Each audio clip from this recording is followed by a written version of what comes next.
Is that part of what drew you to this script and to Spoon, or? Yeah, well, in a way, because I felt like, well, upon my release, I felt like I wanted to be seen as a complete human being.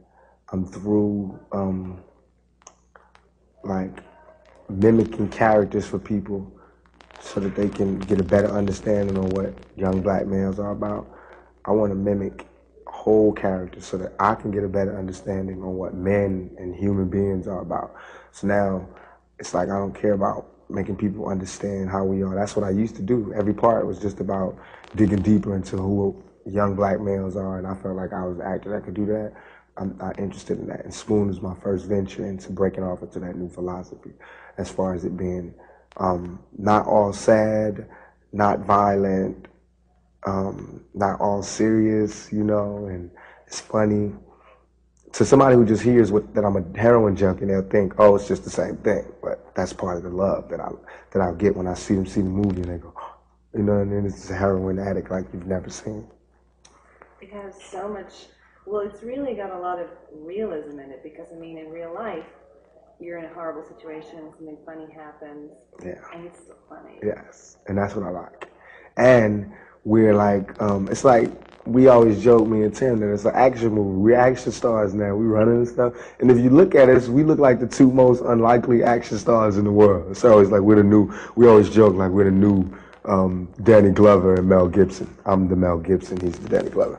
And that's part of the whole thing now. It's fun for us to do this because he's not used to this, and I'm not used to this. Well, he's like an actor's actor, so he's done every part. You know, Tim has played an ice cream cone. You know what I mean? But I haven't played a lot of different parts, so it's fun to when I do this to do it with him. You know what I mean? It makes me feel comfortable, and I can take his criticisms and his praises more seriously, knowing that he knows what he's talking about. Because usually I wouldn't give credit to another actor. Like, what does he know? But him, I can respect. Let's just talk about Spoon for a minute, because he's such an interesting character. Mm-hmm. And I guess, you know, tell us like a little bit of his adventure that he goes on. Spoon. He is a man who hasn't found that peace yet. You know how they say you're born and you go through things and then you go through this big catharsis and you change. Well, he's going through things. He hasn't yet found a door to change. So he's like in his mid-20s, going to his late 20s, and still hasn't done anything with his life except get high and, you know, be into this music thing. So, and he's always been like I got to take things from this person, take things from that person. But with Stretch, he's given. It's like I'm his guardian. And I think that Spoon is scared to move away or walk away from Stretch because then he'll know how empty his life truly is and how he's really nowhere.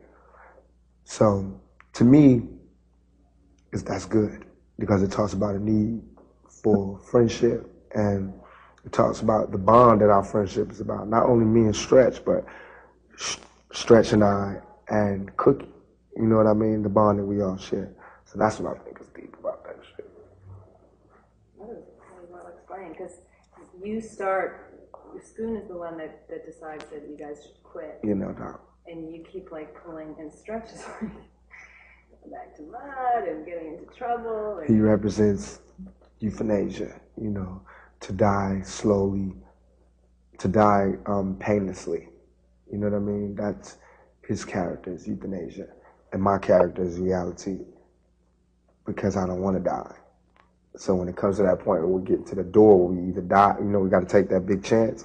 Stretch has no problem taking that chance because he feels as though he's already dying. So it's to die slow, you know what I mean? It's to die painlessly. Whatever fun we can have on the way is what he wants to do. Whereas with me, it's like I don't want to die. And so I'm constantly getting us out of this drama that he puts us in.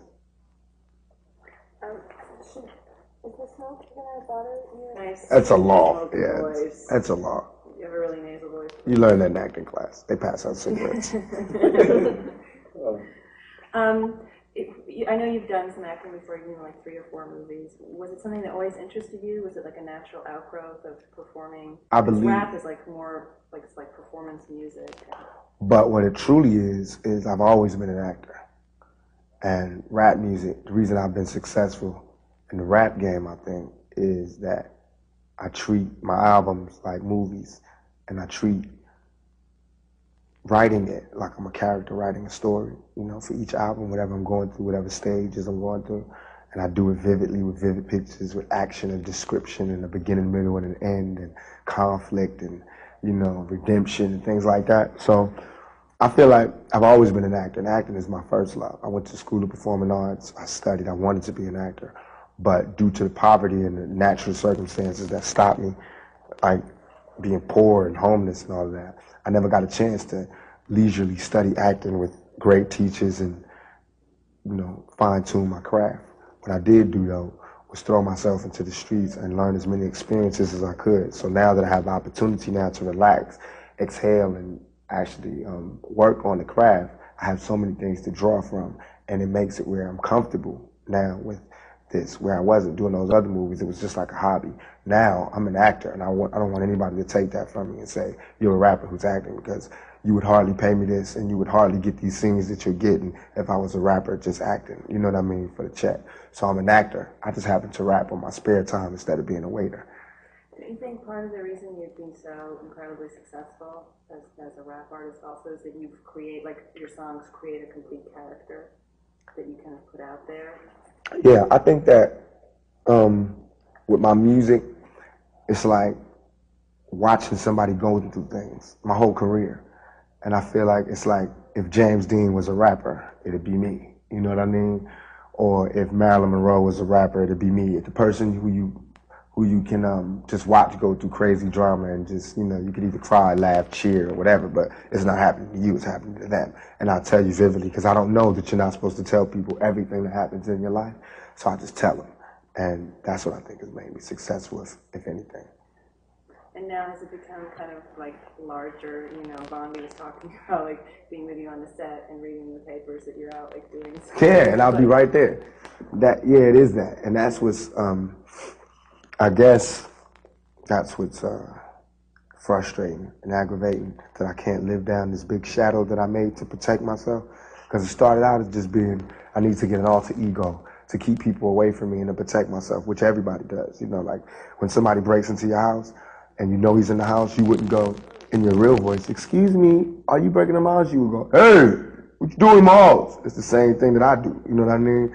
If you're out in the wilderness and I'm just one sheep by myself, I wouldn't go, I want to say my next song, it's called, I would go, you know, woo, fuck the world, you know what I mean? And that's worked, you know what I mean? And not that it's like a total facade, it's me, but it's just blown up. And what the media does is, if you ever want to see anger, just, he's the best actor in the world, and he'll show it to you. So that's what they do, and make it look like I'm just any guy in America when I'm an actor who's just playing this part so well that I look very angry. You know, not that I'm such a great actor, but anger is easy. Everybody gets mad. Everybody's frustrated, and everybody is fed up. So it's not a very hard part to play. You know. No, you created like something that was like, yeah, too good, because now they're now they're using it. I mean, I've made Bob Dole and Dolores Tucker into household names, you know, along with some of the other rappers. And I've made a lot of people, I made politicians, you know, figure out what it is they do for a living. You know what I mean? And that's good in a way, but it's bad in a lot of ways. We always wanted to spark debate. We always wanted to be noticed, but never wanted it to be this way. Where now, all we've been shouting about all this time is better laws and more respect. And all this shouting, all this is doing now is getting laws changed so that we can't shout about it no more. And we get less respect anyway. So it's frustrating to see this demon that not only the media has created, but I've taken responsibility for helping to create that. But it's just like any full-blooded all-American guy.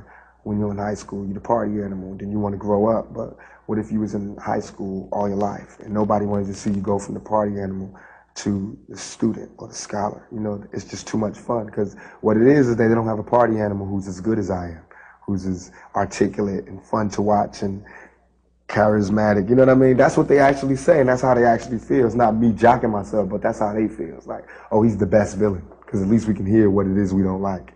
He's saying it clear. But if you thought about it, I'm hardly the villain. I'm hardly the one you should be scared of.